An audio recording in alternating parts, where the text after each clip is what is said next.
For nice cream made with bananas, all you need are 2 ingredients. You will need bananas that have been frozen into chunks. I cut these up into coins before I place them in the freezer, and I line them down on a sheet rack so that they get nice and solid.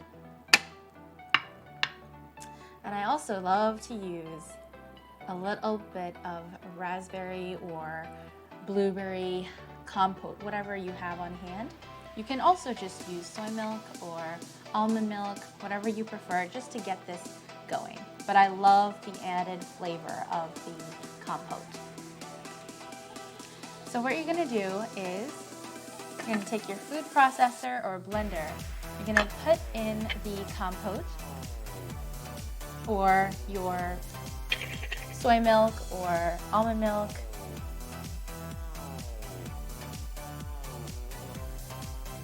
And then you're going to put in these banana chunks.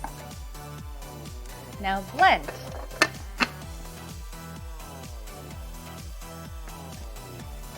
Scrape it down.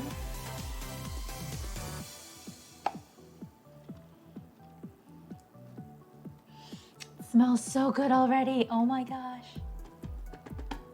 Try not to add more water or any kind of liquid because you want it to be nice and firm as an ice cream. You can already start to see that there are parts of it that have become more ice cream-like, and that's what you want. So just hang in there and keep blending and scraping down.